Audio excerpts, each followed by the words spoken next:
everything we discussed until yesterday. They don't include what I'll discuss today, so I'll try to refresh the notes in the next few days to also reflect what I'll be covering today. So just to kind of quickly recap what we did yesterday. Let's see if I can make this work. No. Okay, strange. Okay, this is not responding.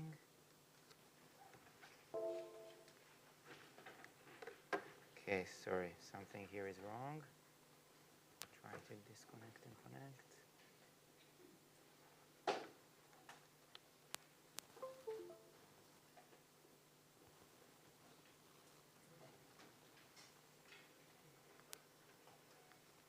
Okay, now it's working. So what we did yesterday was introduce this stochastic model in the spirit of the Langevin equation. And we realized, we used many, many times that noise is small, relying on the empirical observation that the size distribution is narrow. And that allowed us to simplify the model to one parameter that we called alpha. And we chose one particular class of function that simplified our life and led to this, what's called a discrete map or autoregressive process that we could solve. And it was kind of intuitively analogous to the OU process in the statistical physics. But the details were different because of the discrete nature of this recursive map. And we could solve it and find the distribution of cell size, the distribution of the generation time, and the correlation between them. So we introduced this concept of a Pearson correlation coefficient. We saw that a cell and its daughter cell has a correlation of 1 minus alpha. You can easily check that the correlation n generations apart would simply be that to the power of n. So think about why that is the case. And in a similar way, the correlation between size and time was negative and equal to the square root of alpha over 2. And now we can rely on actual data and fluctuations to infer what the value of alpha is. And one finds a cell and its daughter is a correlation of a half. A cell and its granddaughter has a correlation of a quarter. Size and time have a correlation of minus half. And all these pointed out to this particular value of alpha of half. And we also saw that for this particular value of alpha of half, we can make a prediction about the width of the size distribution and the width of the time distribution. That size was about 30% narrower than time. There was a log 2 between them, and that allowed us to collapse the distribution. So this was empirical data for the time and size distributions. And we spoke about another alternative way of getting at these size control strategy using binning, where we take the data and we average it for a given size at birth, and that revealed this nice linear relation in this case with a slope of 1 corresponding to size at division being size at birth plus a constant that we realized is equivalent to the model for alpha equals to 1/2. Okay? So again, in the spirit of Luria-Delbruck, we're relying on fluctuations and using a stochastic model to infer a biological conclusion that cells effectively add a constant volume from birth to division. Today, I'm going to show you it's not so simple, and it's not that cells are simply accumulating something to a threshold level and dividing, that biology is a bit more complicated. Any questions? Okay, so I'm going to skip this. This is the calculations we did. We found a log normal distribution of size and a Gaussian distribution of time. And all the calculations are in the notes. We relied on these Taylor approximations again and again to simplify the calculations for small noise. And this I didn't mention. It's a nice article by David Merman. I think everybody that did the research would agree with this, that sometimes when you're writing the paper, it uncovers a lot of things you still need to understand, and weak points, and kind of writing is part of the process of doing physics. Okay, so again, when you do research, I think this will become very clear. And in the same way, I think that also making presentations and analyzing data in this way is also revealing, because as I told you, until a year ago, I never noticed that these contours were rotated with respect to the binning angle. So the binning angle is 45 degrees because it has a slope of 1. And you can see by eye that the contours are rotated. And this came when I was presenting this to somebody a year ago. And if we have time at the end of today, I will do this calculation. It's a fun calculation giving an explicit formula for this contour angle. So not only is it not contradictory to the model, it comes naturally out of the model. So the model predicts that binning will give you 45 degrees, but the contours will be at 73 degrees approximately for the case of these other correlations. So again, you need to find some eigenvectors of some 2x2 matrix. We can do this at the end of today if we'll have time. Okay, and if not, you can try it for yourself. You have all the tools to do this calculation. It's maybe a little bit harder than what we did yesterday conceptually and technically, but you have all the information you need to do this. Okay, this I also put in the notes. Binning is a bit subtle, and in some cases can lead to artifacts, and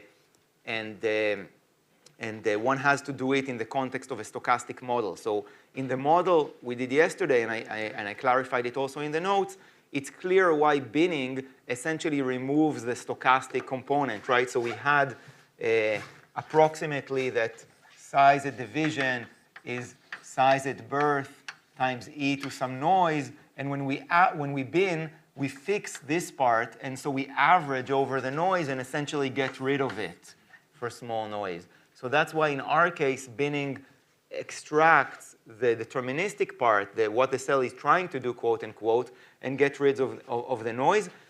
But this depends on the model. And in our case, this was the model, and we can derive what the result of binning would be and understand that it's consistent with what the data shows. But there are other cases where this can be subtle. So this is one paper describing other aspects of cell growth. It's not about cell size. It's more about the mode of growth and showing that one has to be super careful when you use this binning procedure. And the second paper is about, I showed you data yesterday showing that these adders are quite prevalent across the tree of life, and you see them for budding yeast and archaea and many species of bacteria. And the question is why? And the short answer is we don't know. And these are two papers trying to build a model to test whether adders are optimizing population growth, maybe a bit like the first part of this week that we discussed a lot evolution. So the question is there an evolutionary advantage? Does it give you a fitness advantage to use alpha equals half rather than, say, 1, where you get to a critical size, which would also be an okay strategy to control size? It actually leads to tighter size distribution. And we couldn't find any model, any plausible model that gives an advantage to that. So to me, it's pretty much still an open question. Okay, so if you're interested, you can look at these references. I'm going to skip this. We discussed this yesterday. And now we're going to talk about the coupling to DNA replication. And let's pause for a second and realize that pretty much all of yesterday's class was showing you that I can define a super simple stochastic model, and it explains many correlations, right? Size, time. You can do others, and data collapse, and binning. And it all pointed out to this very simple picture where cells are adding a constant volume from birth to division, and it had nothing to do with DNA replication. So why do I need to kind of make this more messy and talk about DNA replication today? And I'll show you, we already saw a bit of evidence for that. I think it was 2 days ago. And I'm going to remind you of that. And here is another piece of evidence. So what you see here is the size at birth and the size at initiation of DNA replication. Okay? And again, you have single cell data, and the red are the bin data. And we already discussed binning, we understand it, and so on. So we see that they're clearly correlated. These are several different growth conditions, very slow and a bit faster. And across all these different growth conditions, these things are correlated. And if the birth to division cycles were independent of the cycles that control DNA replication, we would expect no correlations between these two stochastic variables. So this already says there must be some coupling between DNA replication and cell division. And in fact, we had, so we can rule out, remember this scheme where we said DNA replication is controlling division, or in the opposite limit, the two cycles are completely independent. So we can rule out the independent cycles because we see that the size at birth is correlated with size at initiation of DNA replication.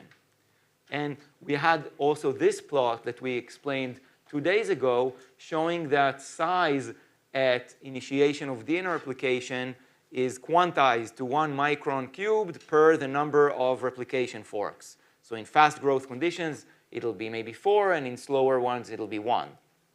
Okay? And we outlined this picture where division happens a constant time delay after this. So in this picture, in the language of what we discussed yesterday, we have a sizer for DNA replication. We have a critical size to start duplicating DNA, and then a timer to divide.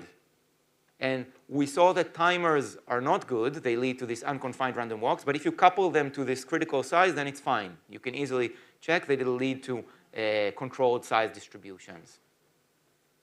Okay? So this was a picture that came from data. We didn't just make it up. And in this picture, DNA replication triggers cell division.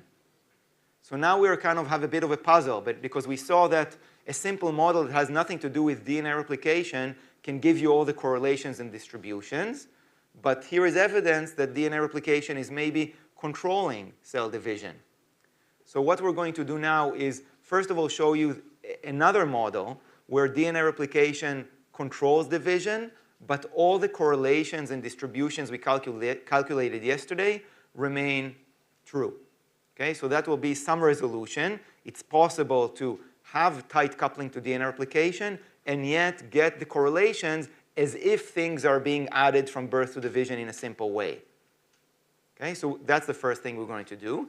And then, probably in most of today's lecture, we're going to talk about machinery that is quite powerful and allows us to take data and correlations and treat them in a more subtle way than what we did yesterday. It's not just going to be correlations between two variables, but conditional correlations, where we look at correlations of two variables when we condition on other variables. And this would allow us to test in a more systematic and rigorous way exactly these questions of what leads to what causally in the cell cycle. And it's not particular to this field. And in fact, this machinery was invented a long time ago in completely other contexts. Okay, so it falls under the umbrella of causal inference and can be useful for many forms of data analysis across fields. Okay, so that's the plan for today. So we have this discrepancy between that I just explained, and here is a possible way to resolve it. All the models that we discussed yesterday, they seemed very generic, right? It seemed like a general model, but it had a very strong assumption already from the beginning. The assumption was cell size at division is some function of cell size at birth plus noise. Okay, this can be size additive noise, time additive noise, doesn't matter, forget about the noise. But this tells you that you're born and your size at birth defines your size at division. It's very birth-centric, but it doesn't have to be that way. And if we put not birth and division at the center, but DNA replication at the center, then we can resolve this apparent paradox.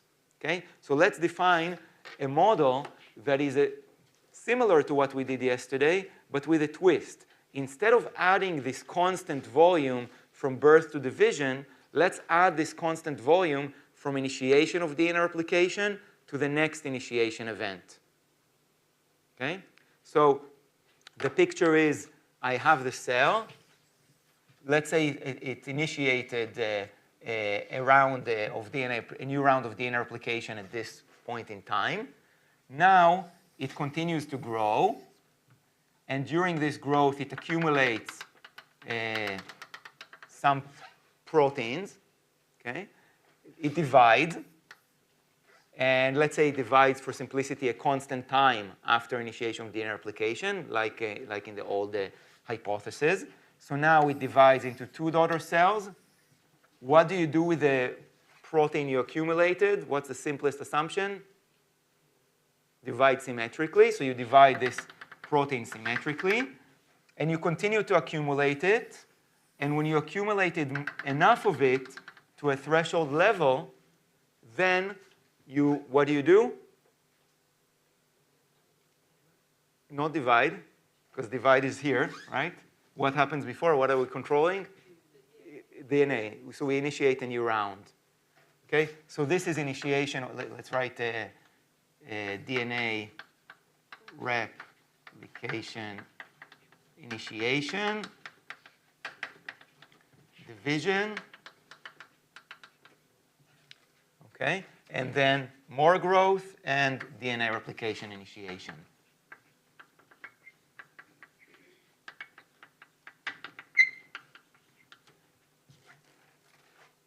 Okay. So what would happen in this model? I'll show you now. All the correlations and distribution, if I just look at this model at cell birth and division and the generation time, it would be identical to what we did yesterday. So all the correlations we calculated are inherited from this model.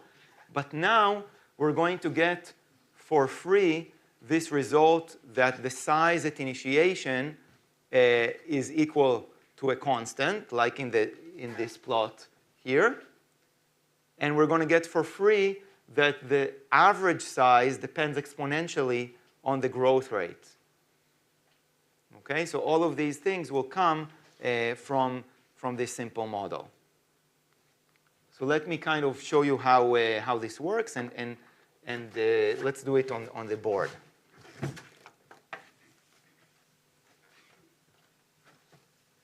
And let's assume for simplicity that we're talking about slow growth.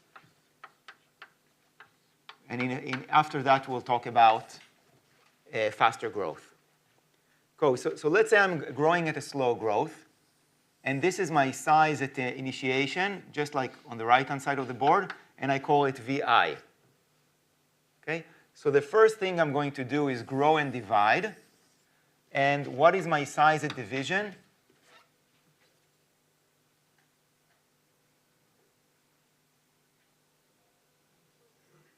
According to our assumption, it takes, let's say 60 minutes from here to here. So what is my size at division? So this is simply VI e to the lambda times capital T, where capital T is, say, 60 minutes. And so this is the amount that I grew. Now I divide. So I'm at a size of VI e to the lambda T over 2. And now in order to find the new size for initiation, I need that the protein that I accumulated during this process is equal to a constant, right? So I need that VI tilde, this is our variable that we're trying to find, all of that minus VI e to the lambda T over 2.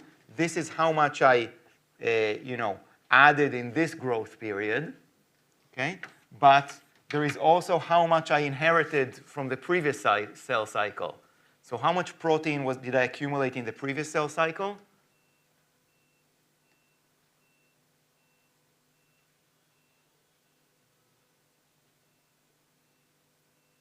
Right, we're talking about some volume accumulation, where in reality it would be some protein that is accumulated and so on. So here, this is how much I accumulated. What about the first part of the mother cell? How much it accumulated and inherited to this one? So VD minus VI, but one more correction. Divided by 2. Because we said it's important to divide this into the 2 daughter cells. Okay? And then this thing cancels with this thing, because they're the same thing. Okay? And we're left with the formula that, I'll write it here, that VI tilde, okay, minus, okay, so all of this is equal to a constant, so we get that VI tilde is equal to VI over 2, okay, plus some constant. Okay? And nothing is going to be perfect, so to that is going to be added some noise. So what do we see? We see that if we look at the size at initiation of the inner application, it follows exactly the equation we had yesterday for adders, for alpha equals to half. Right? Remember the equation we had yesterday was xn plus 1 equals 1 minus alpha xn plus some noise. Okay? And that was after we take the log of size and so on. So this is essentially the same, where this is half. Okay? So this is an adder with respect to the initiation size. So we know that if we, so I know that some of you played with the, sorry, I forgot to mention, I put some exercises yesterday online as well, and I know that some of you saw them and played with them. So it's very easy to do this numerics. You will see that this would lead to a tight size distribution, but in this case, of size at initiation of the inner application. And we know that it's going to lead to correlations. Let's see what kind of correlations. This is for the initiation. But now let's look at the correlation this would induce for size at birth and size at division. So let's look at this cell. It's born at a size VI e to the lambda t over 2. Okay? What size does it divide at? It divides, so who can tell me what size it divides at?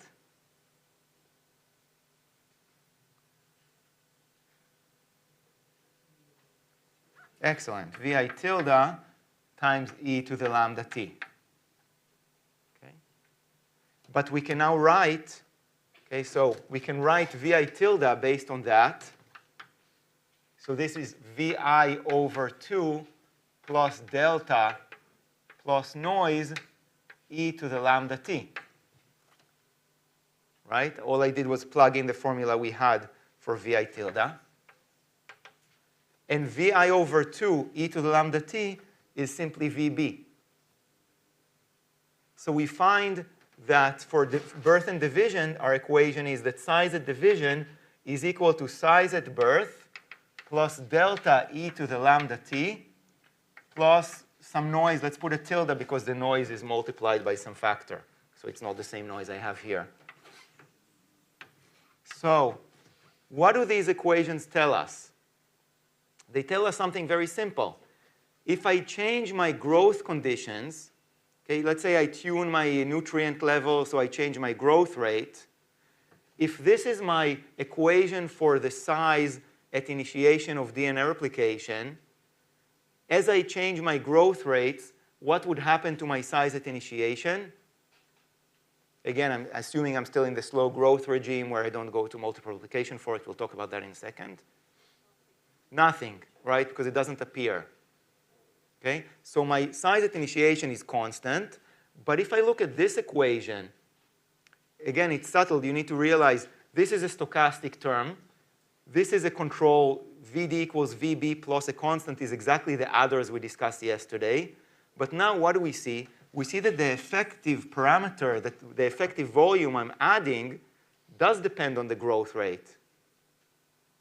Now, if this is my equation, we analyzed it yesterday, the average size at birth is exactly this thing, right? If every time I'm adding this constant dividing, adding this constant dividing, and so on, after 1,000,000 divisions, I've added 1,000,000 of these things, and I have 1,000,000 cells. So this becomes the average cell size at birth.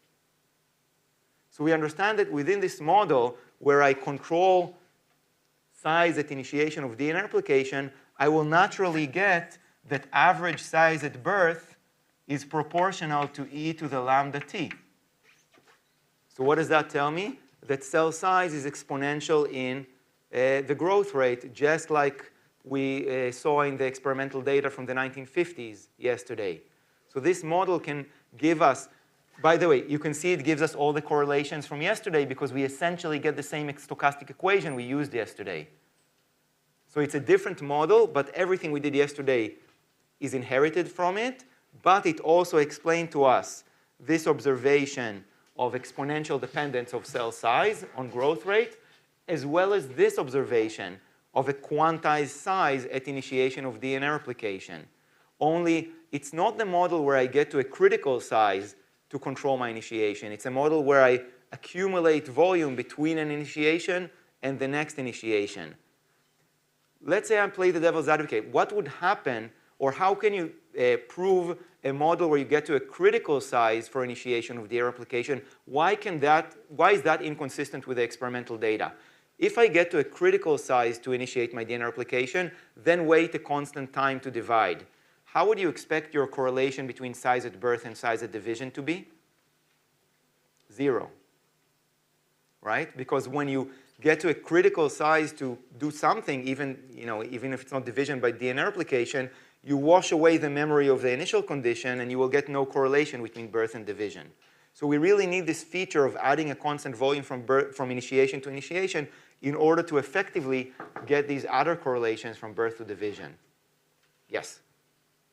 Based on what I understood yesterday, we were looking at things like a Markov chain and everything was related only to one step before.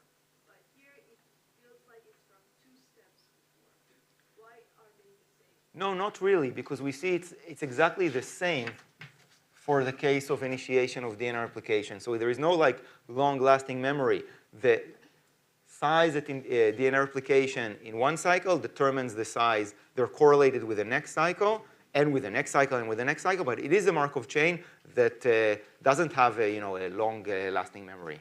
So the thing you were explaining about the correlation between cousins and sisters and here that they initiate the DNA to be made from 2 generations before is not considered? No, I mean, it doesn't matter. It still doesn't contradict. It's just a delay if you want. No, we can talk about it offline, but I don't quite understand the issue. Other questions? Yes. Can you explain again the meaning of that? Yes. So when I accumulate volume from initiation of DNA replication to the next initiation, I need some level of proteins within the model. I need to accumulate until some threshold level of protein. This is what I call delta. It's how much volume I need to accumulate from initiation to initiation. So I equated all of the volume I accumulate to this delta. So this would be, say in the experiments, this 1 micron cubed, right? Here in slow growth, you need 1 micron cubed to trigger the next round of DNA replication. Now, this brings me to the question, what would happen at faster growth? In order to capture the experiments, we would need to postulate that if I have 2 origins of replication, then how much volume do I need to accumulate from one round of initiation to the next round? 2 delta, right? In other words, these proteins are accumulated at, say, the origin of replication, and I need to get to enough of them at the origin of replication. If I have 2 origins of replication, I need to accumulate twice as much volume. Okay? What would happen then? Maybe this would clarify your question. In this case, this initiation of DNA replication, where is the division corresponding to it? It's not in this cell cycle. It's in the next cell cycle. Okay? So you would say, okay, but then I have a problem because then my size is 2 times delta times e to the lambda t. But what comes to our rescue is that in that case, there is 1 division going in between this initiation and that. So there is a factor of 2 that cancels, and this relation of exponential dependence of cell size on growth rate remains across the conditions, even when I go to the regime of multiple replication forks. Okay, so it's a bit confusing, but think about it and try to understand why this relation will be essentially true even when we go to multiple replication forks, if we assume that the volume we need to add between initiation and initiation is a constant delta per each replication forks, which is exactly what we see in the data here. You need here 1 micron cube, 2 micron cubed, 4 micron cubes. Okay? Is that clear? Yes?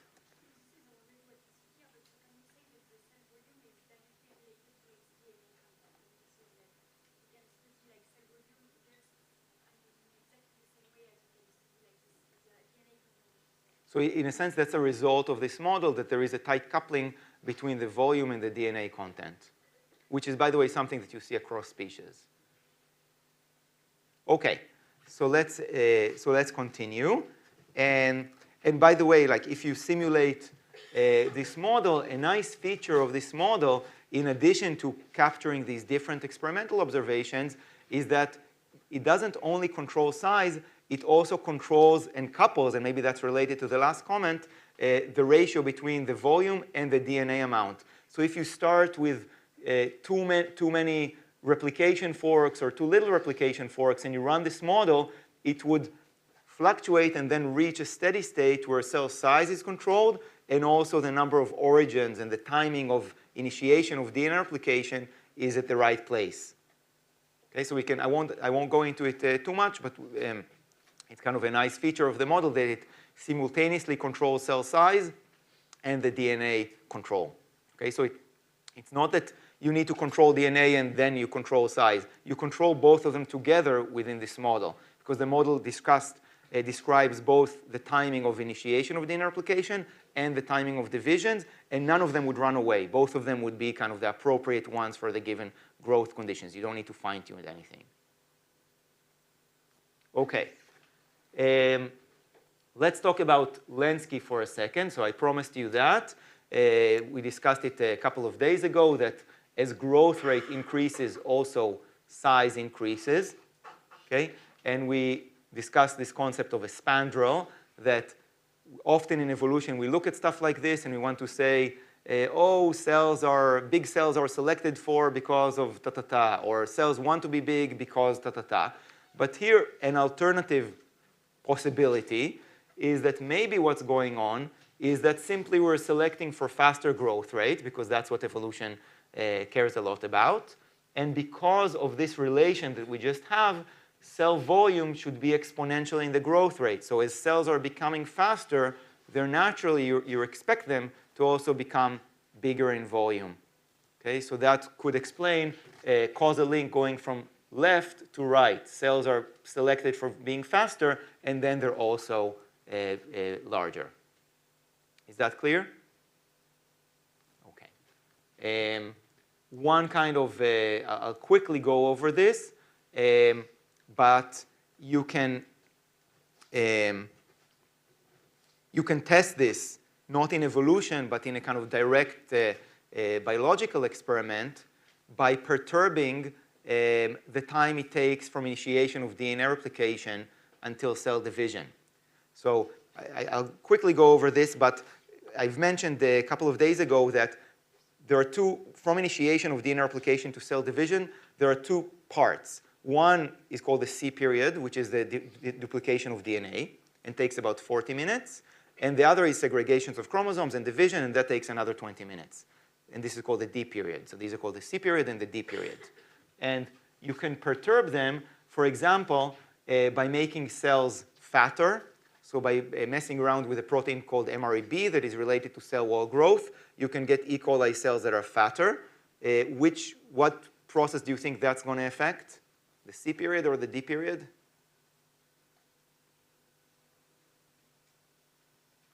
So the constriction of the ring takes longer in this case.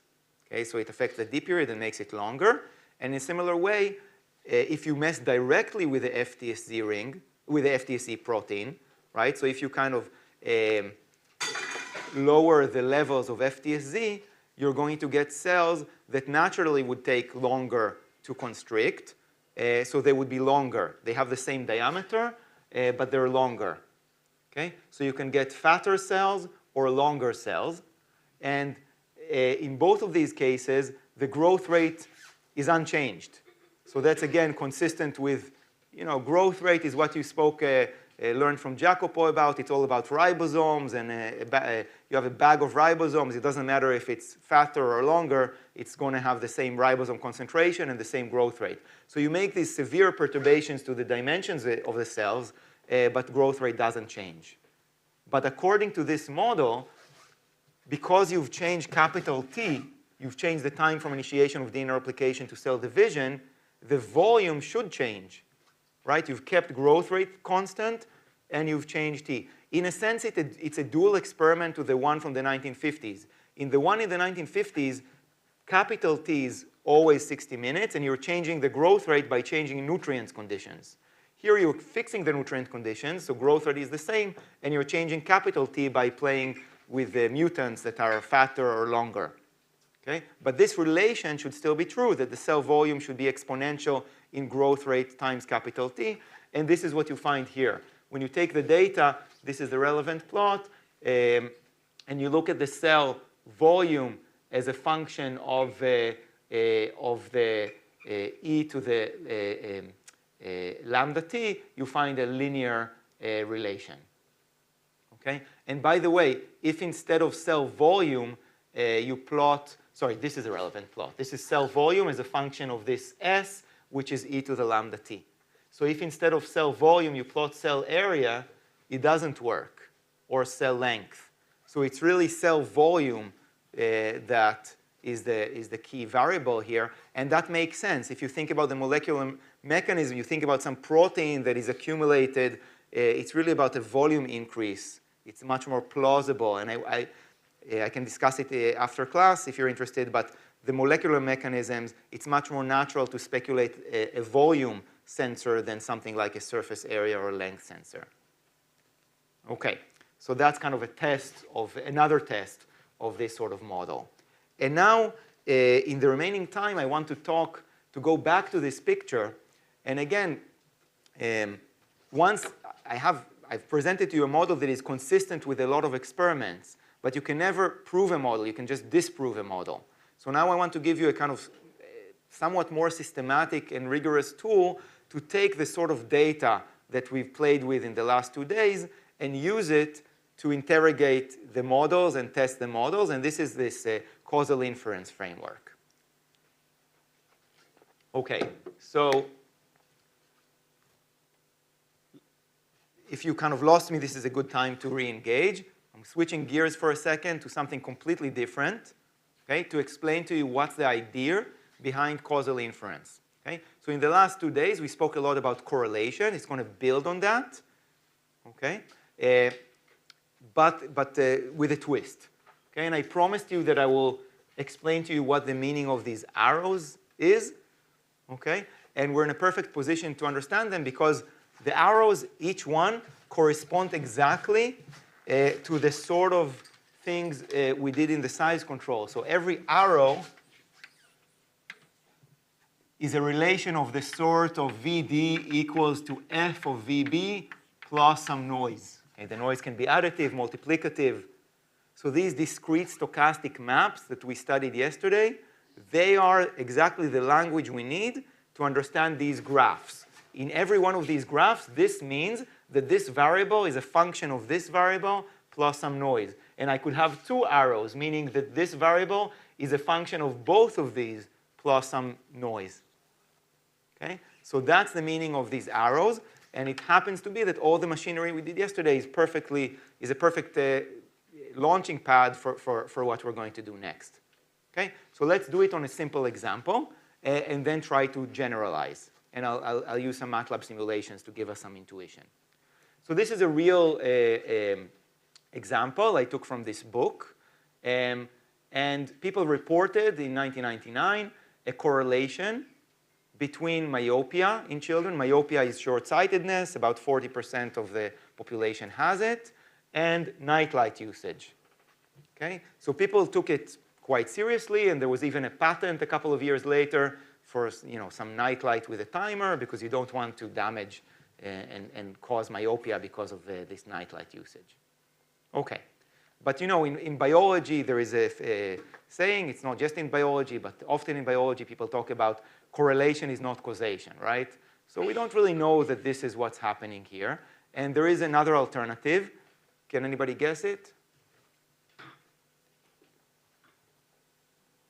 I think the Coco told us already about this, that their parents who had myopia and they took the right one. Perfect. OK.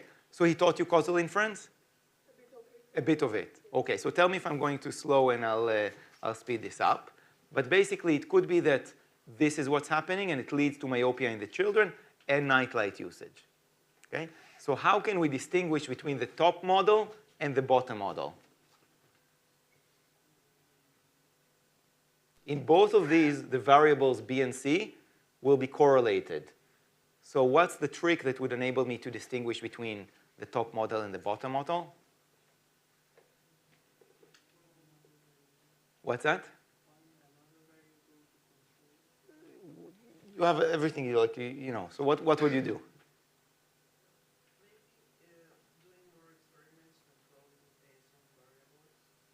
This is all the information you need. So like, be specific.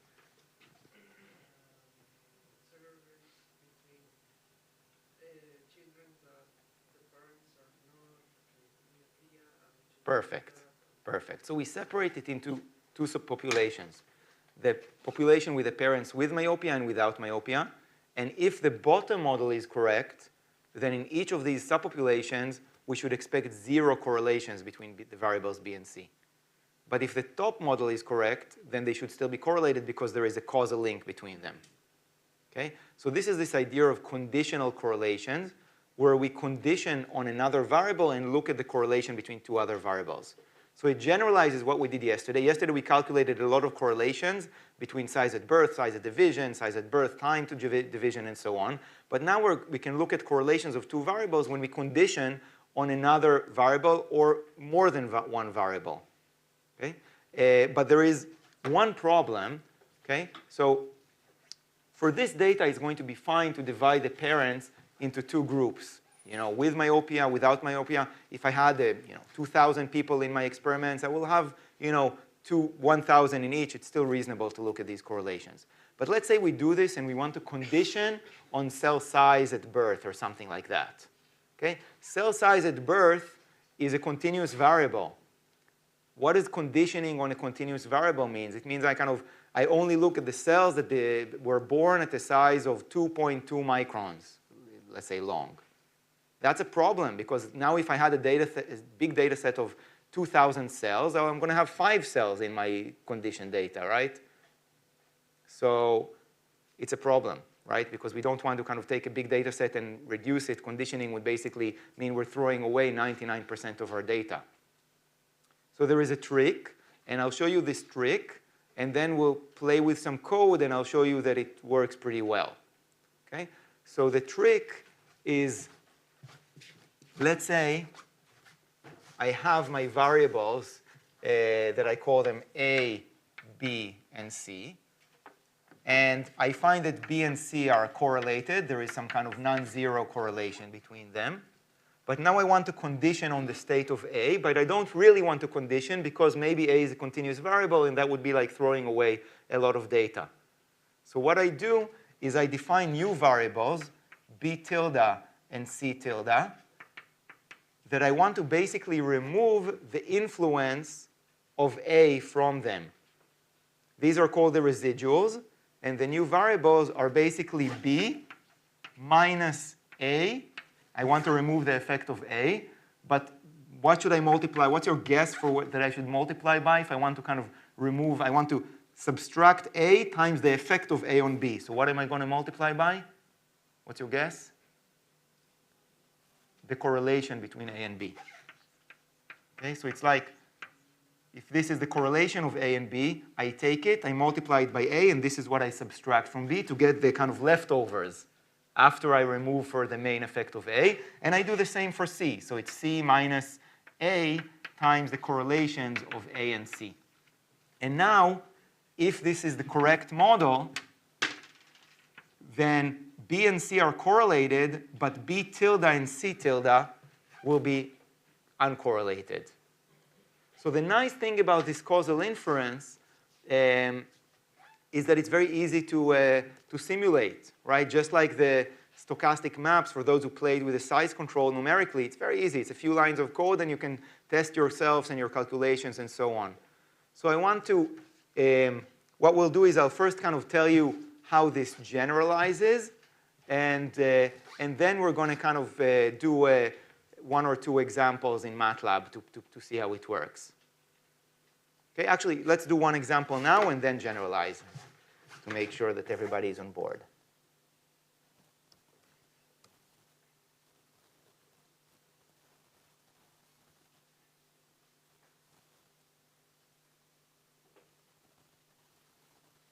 Okay, so why is it not showing?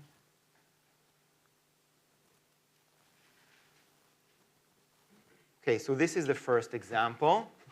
So I wanted to, I've coded this myopia example.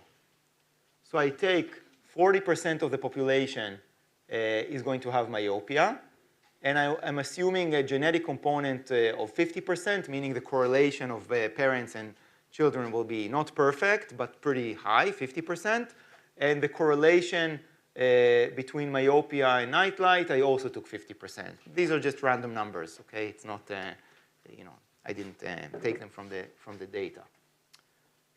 So now what I want to do is generate the variables A, B, and C to have these correlations. So A, I can just take as a random variable where 40% are, you know, have myopia and 60% don't. Okay, it doesn't really matter the number. So I generated some random vector of zeros and ones where 40% of it is ones.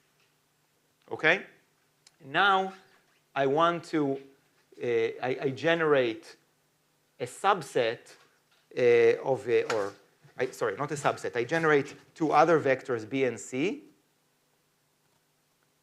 Okay, such that the correlations of A and B is half, the correlation of A and C is half, 40% of B, the children, 40% of the children also have myopia, and similarly for C. Okay, I kind of generate, okay, and so there is a bit of care in kind of generating these vectors.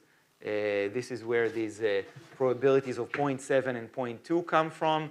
It's not really interesting. You can take it as an exercise. If I tell you, generate this data set, you will have to kind of go to what we did yesterday about the definitions of Pearson correlation coefficients and work out the calculations.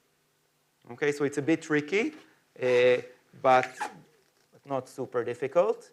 And just to show you, I generated these vectors. I can look at, for example, like the mean of A is 0.4, so 40% of A has myopia. The mean of B is also very close to 0.4. And I can look at the correlations of A and B, and I will get this half. Okay, and I can look at the correlations of A and C, and I can get this half. So I generated it correctly. Okay, now I can look at the correlation of B and C, myopia and nightlight. What do you think this is? You have all the tools to answer.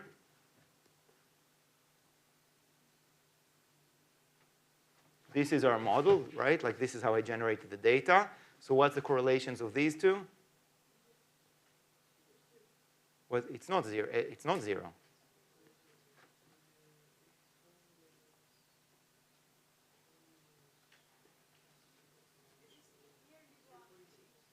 Well, wait.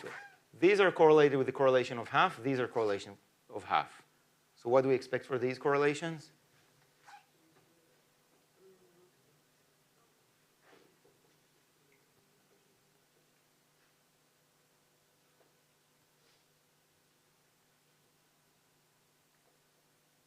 Why are these correlated?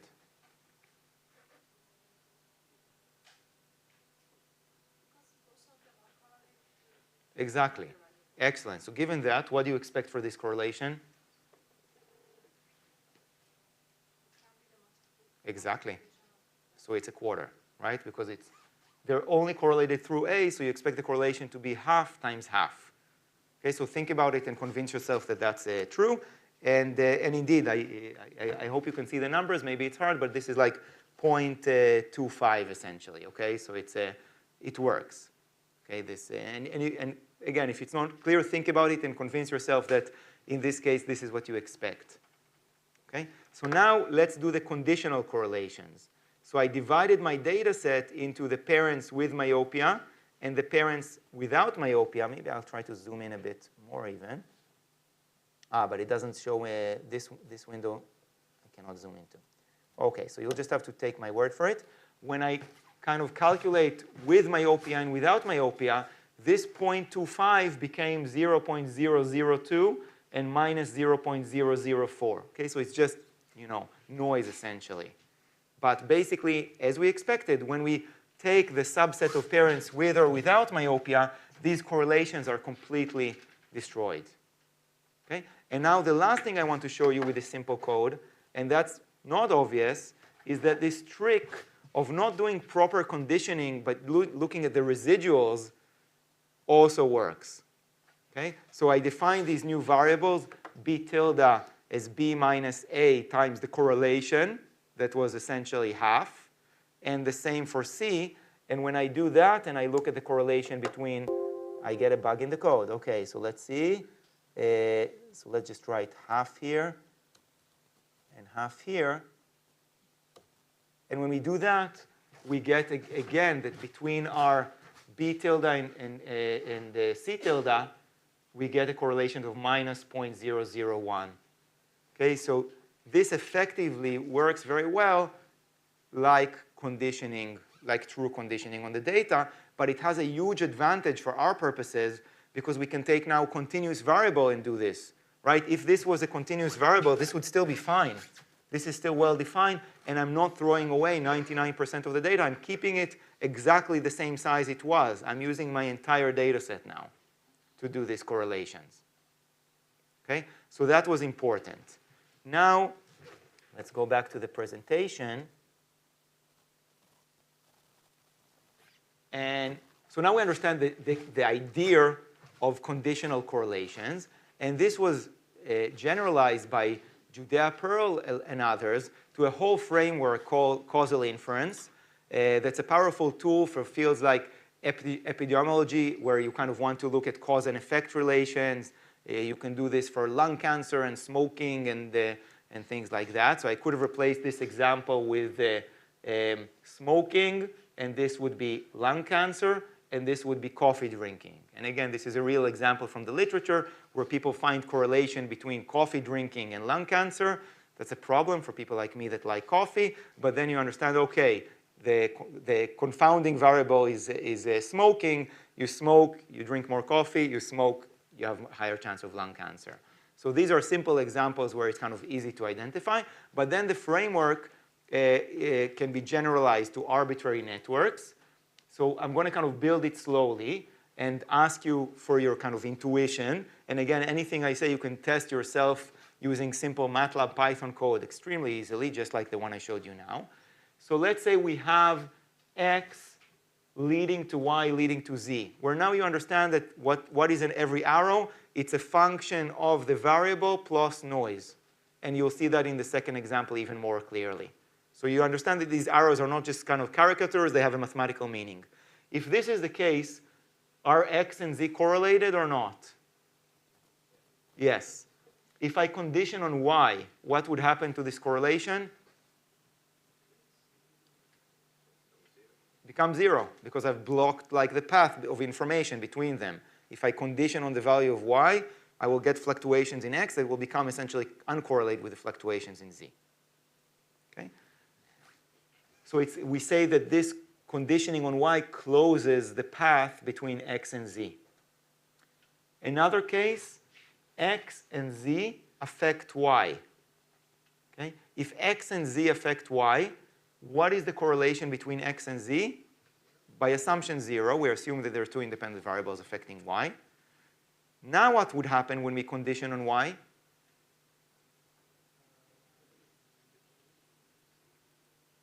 Think about it. We actually make them correlated. Okay? Because if I tell you that, I don't know, y is equal to x plus some small noise, y is equal to x plus z plus some small noise. Okay? Now, if I tell you the value of y, it biases your statistics of x and z, and you make them correlated. We'll see this in the code in a second if you don't believe me. Okay, so this is a case where conditioning actually, this is called a collider, and conditioning actually opens the path and makes things correlated. And the last is, this is just the example we did, right? So this is the myopia in parents leading to both of these. We know what's going to happen. These are correlated, and conditioning on y closes the correlations, kills the correlations. Excuse me. Yes? What do you mean by conditioning on y? Conditioning on y is just what we did now, right? It's taking the subset of parents that have a fixed value of y, 7. Parents that have myopia.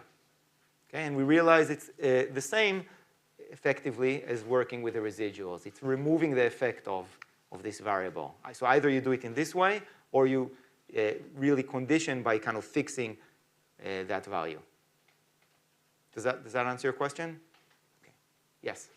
I understand why in the third condition we are closing the correlation between x and z, but in the first condition we're saying that y is caused by x and z is caused by y, so we're just decreasing the correlation, not fully removing. Fully removing. So if you don't believe me, I give it to you as an exercise. It's going to be 5 lines of code. Test it. Okay? And you will see that it fully removes this. Okay? And in a sense, it has to be because it's really about information. Once you condition on y, there is no way for information from x to come to z. Let me give you an example. Let's say this is size at birth, initiation of DNA replication, and division. So like by conditioning, by saying size at it's a bit similar to what we discussed before. If I have a threshold size for initiation of DNA replication, my size at division will still fluctuate, but I have no correlations with the size at birth. I've lost that information. So it has to be that it really fully destroys these correlations and makes them 0. Okay, so try to play with numerically. That's the beauty of it. It's very easy to get intuition by playing with it. Okay, and we'll do one more example in a second. Okay, so this is now like the general theorem. So the general setting is a directed acyclic graph. It has to be acyclic because we want information to flow in some causal direction. We don't want to have loops. It's an interesting question. I don't know the answer to. What would happen in biology? Often have feedback loops and things like that. Can you generalize this method to handle such situations? I don't know. But this framework builds on directed acyclic graphs. We take 2 variables, let's say, I don't know, 1 and 6, and we condition on 1 or more variables. We don't have to condition just on 1 variable. We can condition on many. And it's actually something we do in our work. We condition on more than 1 variables.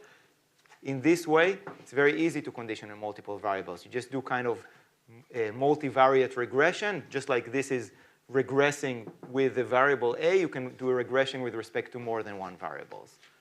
And now this is like a theorem that basically says that if you follow, the correlations will be non-zero if there is an open path between them. And the rules for opening and closing paths are just like what we had in the previous slide. Okay? So there are subtleties. Okay? And to give you, one example, let's do kind of one more example. So I don't expect you kind of digest all the theorem now. It's just know that there is this framework, and it's relatively intuitive. It's like simple building blocks that you put together with some slight, tricky parts. Okay, so here is another example that's maybe a bit closer to what we're going to do next with the size control in the next half an hour. So let's quickly go over this one and then look at the application to experimental data. Okay, so what do we have here? We have a variable. I don't even remember the causal graph corresponding to this, so we're going to build it together. Okay, so let's understand from this code what we're doing. Okay, so we have a variable a and a variable c. And look at this simple code, simple MATLAB code. If you don't know MATLAB, it's almost generic. Rand n generates a Gaussian noise. So now we're not in this binary example of myopia, but I wanted to work with continuous variables because it's closer to what we have with the cell size control. So we have A, B, C, and D. And what is where should I draw the arrows? Look at these formula and tell me where I should draw the arrows. Let's put B, and let's put D.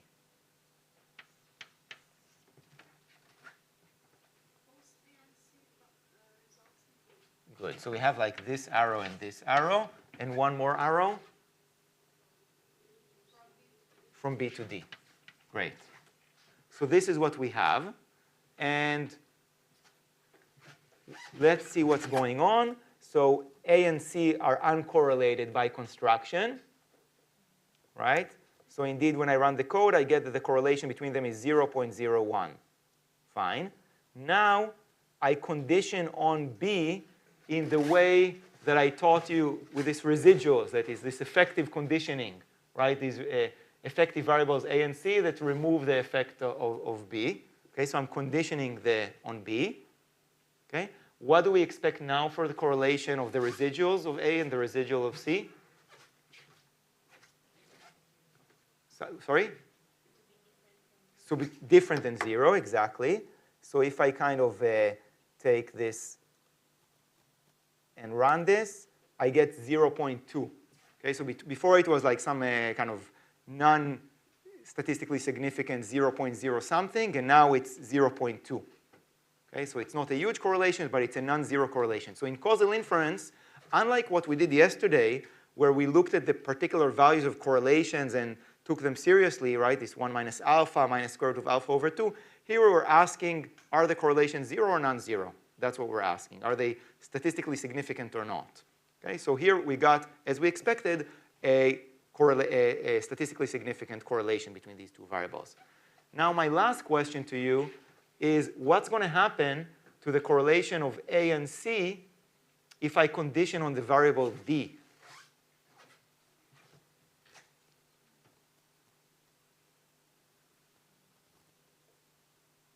What do you think? So we called B a collider, right? This was a collider, and for a collider, it made sense that when I condition on a collider, I make A and C correlated. It opened, the path was closed, but now when I condition on B, it opened the path. This is in this kind of flow. Imagine some liquid flowing through your network, or kind of opening and closing valves. So now when I condition on D, what's going to happen to the correlation between A and C? They will be correlated. You're correct. So why? Look at the example I took here. I took D to be B plus some small noise. So if I condition on D, I also have a lot of information on B. In my case, B and D are almost the same variable, right? They're separated by a small noise. So conditioning on D can be very close to conditioning on B. And this is indeed what we find. So if I do this effective conditioning on D, I get the same minus 0.2 correlation. Okay? And this is, the sort of subtleties that I was puzzled by, but then when you play with it, you understand it through your hands. So in this theorem here, it says a collider ta-ta-ta, like it's the rules for when you get non-zero correlations, and there is a collider or none of its descendants. If you condition on one of the descendants of a collider, the information propagates up, and it's as if you're conditioning on the collider itself. This is just what we saw now. A descendant of a collider, conditioning on it is the same as conditioning on the collider, and you do open the path. So there are rules for this, and it's a whole well-oiled machinery of telling you whether the correlations are going to be 0 or non-zero. Question? Okay, so maybe play with the code yet. Maybe I'll upload the codes also to the folder, and you can try to play with it yourself. Or try to, say for the example, A goes to B goes to C. Try to write your own code and see what happens when you condition on B. I was expecting the flow of information to be only in one direction, but now that that you said that it can go the opposite way, Right, because we're not, what are we trying to do? Maybe that's a good point. We're not trying to predict where information is flowing. We're saying, let's say, actually this is, I'm going to skip this. Let's say these are my graphs, okay? Given these causal graphs, I can predict whether, when I condition on any variables, whether the correlation will be 0 or non-zero. That's my goal. My goal is not to say, and if my prediction will be inconsistent with the data, I can throw away that model. So it's a tool to discard models. It doesn't allow you to take the data and tell you where information is flowing, what is the right. It tells you, here is my data, here is my hypothesis for a model, are the two consistent? And what we saw already with this myopia example are examples where correlations alone are insufficient to distinguish between this hypothesis and this hypothesis, right? At the level of correlations, these are equivalent. But when we work with a conditional correlation, doesn't matter where information is flowing backwards, forward, and so on, we could disregard this one. It wasn't consistent with the data. And in that way, we do learn about, from the correlations or conditional correlations, about causality. Okay, so it's not like a magic that gives you exactly but it can rule out models. So it is a powerful tool. I hope that clarifies things a bit. Any other questions? Yes? Every time you speak of correlation, you speak also of independence. I mean, every time you say there is no correlation. Yes. So when I speak about correlation, it's exactly what we spoke about yesterday. It's Pearson correlation coefficients between two variables.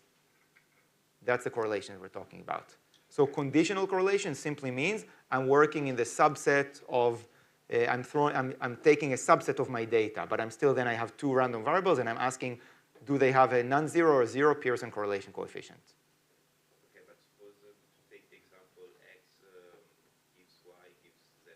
Yes. Then if you condition on Y, you are also making independent X and Z. Absolutely. So that will be the prediction of this model, that when I condition on the middle variable, I will make these uncorrelated. If I take my data, condition on this variable, and find that these are still correlated, I know that either there is another direct link between them or something else is going on. Maybe another variable pointing to both of them, but it cannot be the model X goes to Y goes to Z, because that model predicts that if I condition on the middle variables, these correlation will be zero. But my point is that sometimes two variables are not independent and still they are uncorrelated. Yes, you're right. So in that sense, if I see a zero, I cannot rule out the model. It maybe will be unplausible, but I cannot rule it out. It's when I predict zero and I see non-zero that I can really safely disregard the model. Okay, so let's go back to kind of a cell cycle. And for the last couple of years, we've been collaborating with the Jan Manik's group at the University of Tennessee. And by now, you should be able to understand this sort of data. It's very similar to the data I showed you before, where now it's time. Okay, before it was rotated, it was size rather than time. Now it's time, and you're still using these fluorescent reporters. DNA N marks the DNA replication forks. So you can see this is where replication started, this is where replication terminated, and in a similar way, you're using other proteins, FTSN, to mark when constriction happens, when this FTSZ ring starts shrinking in diameter. Okay, so that's another reporter. And another one you can see when the cell is born and when the cell is divided. So you can tune the growth conditions from fast to slow. And in each growth conditions, you measure initiation and termination of DNA replication, size at birth, size at division, size and time of constriction. So all the things we discussed, you can measure directly at the single cell level. And now we can apply this tool of causal inference to this data set. Okay? So the first thing we can ask is, what is the relation between birth, constriction, and division? And the simplest picture would be that you're born, at some point you decide to constrict the FTSZ ring, and once you start this constriction, division happens inevitably. So it's kind of a constriction is a checkpoint, and after that division happens. And an alternative model is, well, maybe it's not, and maybe to really divide, there are other cues like accumulation of some protein from cell birth. So maybe there is another arrow from birth to division in addition to the one from constriction. And this is just like the example we discussed now. If I look at these correlations from birth to division, what kind of correlation do we expect from birth to division? Some non-zero correlation. We discussed this yesterday quite a bit, that birth and division are strongly correlated. But if this model is correct, if I look at these correlations, when I condition on the size at constriction, what should happen to these correlations? Should become 0. Okay? And that's exactly what you see. So when you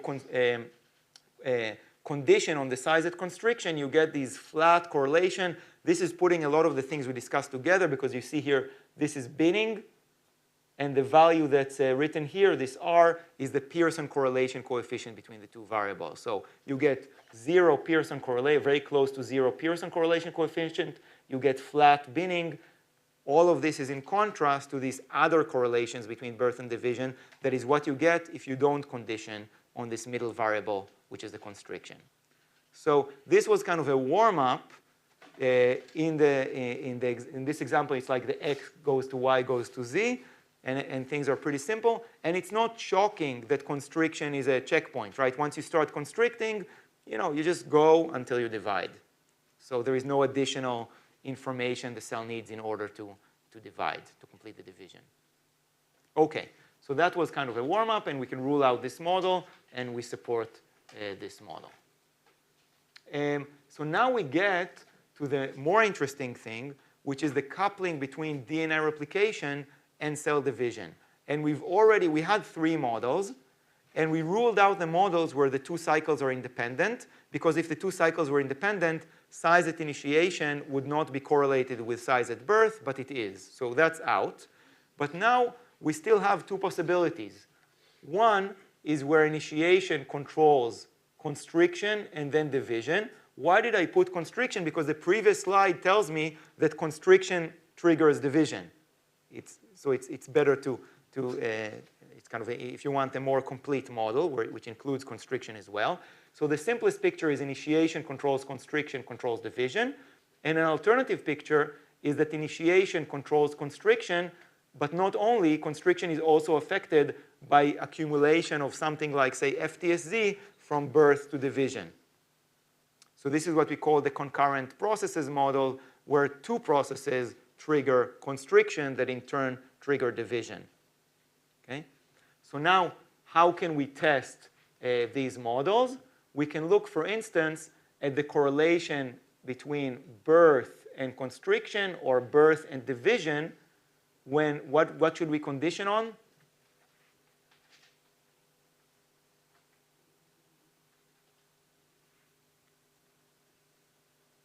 So I have strong correlation between birth and division.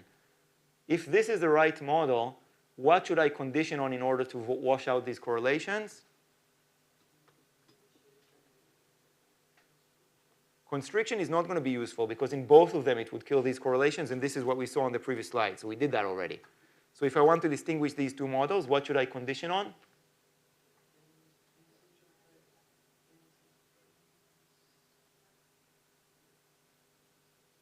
Somebody said it?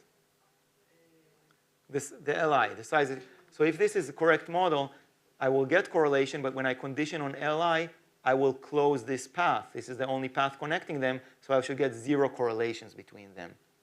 So if DNA replication is controlling division, then conditioning on the length at initiation, I should destroy the other correlations between birth and division. Okay? And if it's not, then we are supportive of this concurrent processes model. And when we did this, we got a surprising answer. When we do it in slow growth conditions, we get essentially flat 0 Pearson correlations, and the binning is flat, supportive of this model. So it looks like E. coli in slow growth, DNA replication is the limiting factor for division, and its DNA replication is controlling division. But in fast growth E. coli, we get non-negligible correlations. And that supports this model where 2 processes control division, one coming from birth and the other coming from DNA replication. Okay? So we get a kind of complicated answer. And remember that we had this quote yesterday that by Levins from an old paper where you want to do different models and reach the same conclusion in different ways, and only then you believe your answer. So in fact, this was consistent with the result we got a year later using quite different techniques that I won't get into today. So this gave us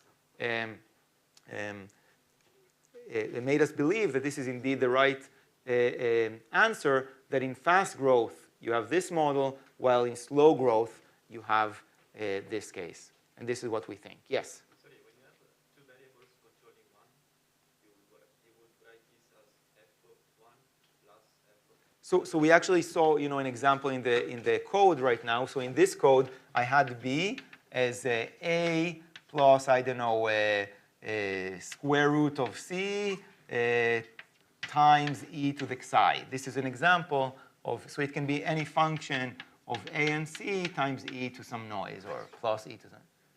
Okay?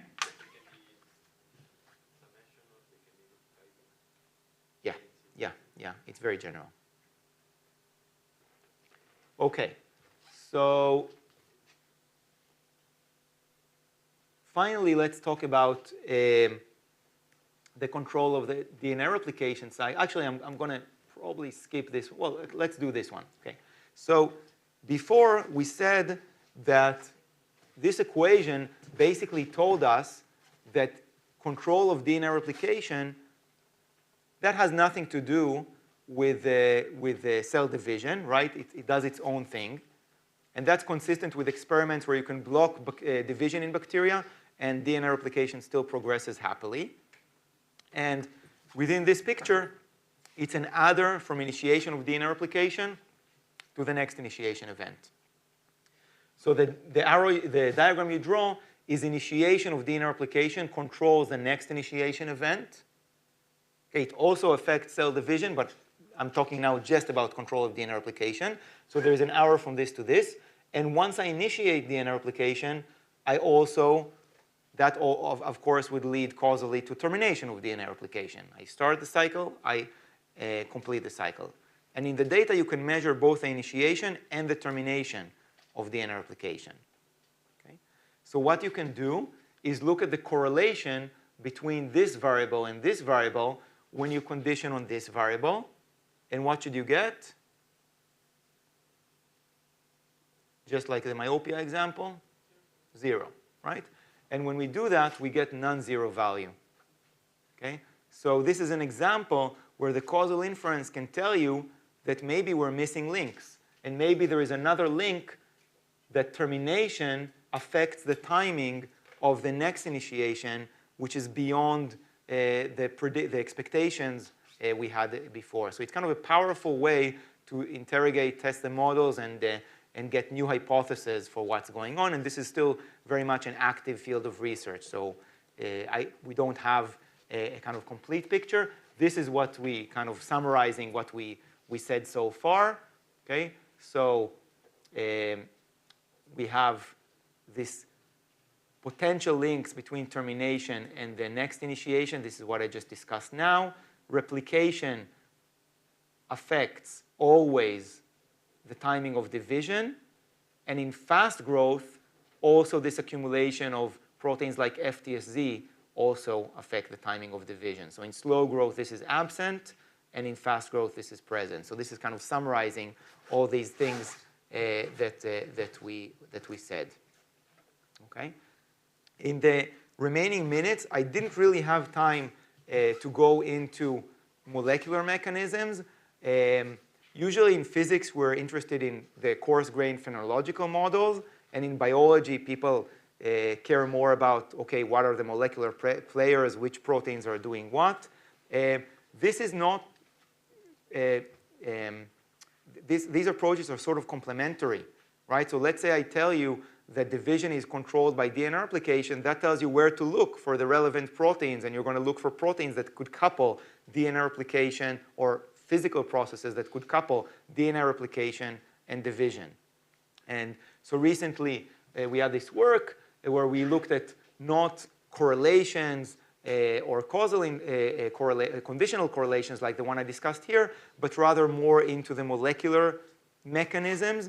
And in particular, Jan Manik's group, they upregulated this FTSZ. Okay, so FTSZ, again, it's this key protein involved in the division. And what do we expect when we upregulate it? When we have higher levels of FTSZ, we expect to accumulate more of it at the ring. So if the picture was a simple picture of accumulating FTSs to a constant level, if I double the level of FTSZ, what should happen to the cell length? Decreases by factor of 2. Okay?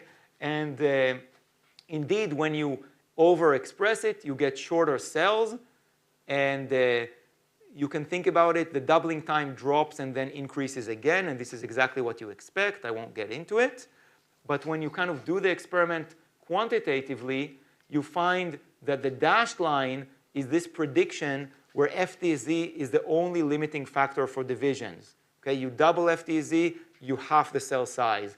And the experiment shows an effect of increasing FTZ level, but a much smaller effect.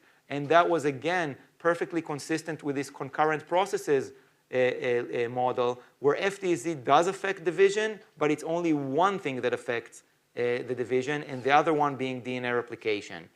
And so this is the predictions of the concurrent processes models, and they're in good agreement with the experimental data. So again, we reach the same conclusions as the one we got from the causal inference, but now from a very different approach using a molecular perturbation. Okay, so these things are complementary. It's not one or the other. You can do both and try to obtain a good working model in this way. Okay, so I'm going to stop here. I'm going to summarize this chapter of this week. So correlations can be used to construct coarse-grained models of size controls. This is what we did yesterday with this alpha, interpolating sizer, timers, adders, and so on. Conditional independence tests, which I discussed today, help us narrow down viable models. And when we apply them to the data, we got the correlation structure told us that DNA replication is always coupled to division. In slow growth, it controls division. In fast growth, there is additional cues, probably FTSZ, like I showed you on the last slide. And the molecular mechanisms are also useful to strengthen and test the conclusions. Okay, so I'm going to stop here, and in the remaining 5 minutes, take your questions. I could probably do the calculation on these contours, but it might be too much for the last 5 minutes, so probably best if I don't. All right, any questions?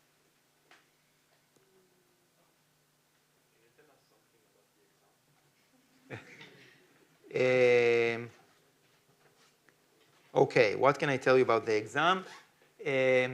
It's not supposed to be difficult. There will be 6 questions, but you'll have choice. I forgot, I think it's 4 out of 6 or something like that, maybe. And there will be 3 questions about this part of the course, 1 on Luria-Delbruck, 1 on evolution, and 1 on size control. Okay, so again, the goal is not to make it difficult for you. Just, I think if you read the notes and understand them, I think the problems I gave this week are more difficult than the exam. So like if you try the problems I gave this week and you're kind of, okay, this is hard, the exam is designed to be easier than that. If I gave throughout the week a lot of try this, try that. So, if you try, this is maybe more similar to the things that could come up in the exam, like these simple things. And if you want more, I can give you more exercises. For me, it's fine. I mean, if it's consistent with the ICTP regulations, then for me, if you bring notes, it's fine. Other questions? Yes.